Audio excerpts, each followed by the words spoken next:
Top quality और consistent performance के लिए सिर्फ सिल्वर पंप नाम याद रखना।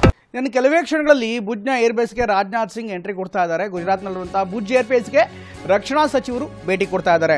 ಪಾಕಿಸ್ತಾನದ ಗಡಿ ಭಾಗದಲ್ಲಿ ಈಗಾಗಲೇ ಸಂಚಾರವನ್ನ ಮಾಡ್ತಿದ್ದಾರೆ. ಮೊನ್ನೆಂತಾನೆ ಇನ್ಫ್ಯಾಕ್ಟ್ ಜಮ್ಮು ಕಾಶ್ಮೀರಕ್ಕೆ ಹೋಗಿದ್ರು. ಇವತ್ತು ಗುಜರಾತ್ನ ಭುಜ್ ಏರ್ಬೇಸ್ಗೆ ಕೆಲವೇ ಹೊತ್ತಿನಲ್ಲಿ ಭೇಟಿ ಕೊಡ್ತಾರೆ. ಶಸ್ತ್ರಾಸ್ತ್ರ ಪಡೆಗಳ ಕಾರ್ಯಾಚರಣೆ ಸನ್ನದ್ಧತೆ ಬಗ್ಗೆ ಕೂಡ ಪರಿಶೀಲನೆ ಮಾಡಲಾಗುತ್ತೆ.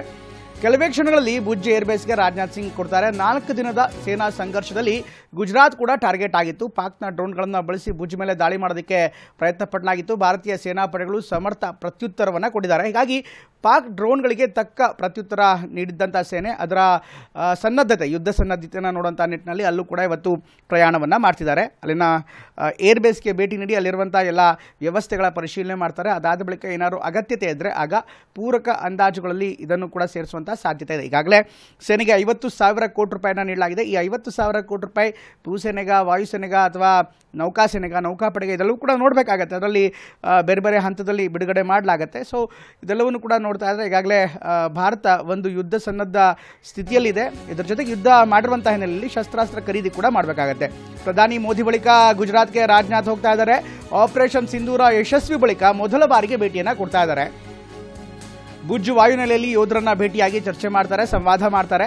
ಅವರ ಮನೋಬಲವನ್ನು ಮತ್ತಷ್ಟು ಹೆಚ್ಚಿಸಲು ಕ್ರಮವನ್ನು ಕೈಗೊಳ್ಳಲಾಗ್ತಾ ಇದೆ. ಭುಜ್ ಏರ್ಬೇಸ್ನಿಂದ ಪಾಕ್ಗೆ ಮತ್ತೊಮ್ಮೆ ಎಚ್ಚರಿಕೆ ನೀಡಲಾಗುತ್ತೆ. ನಿನ್ನೆಯಷ್ಟೇ ಶ್ರೀನಗರದಿಂದ ಪಾಕಿಗೆ ರಾಜನಾಥ್ ವಾರ್ನಿಂಗ್ ಕೊಟ್ಟಿದ್ರು.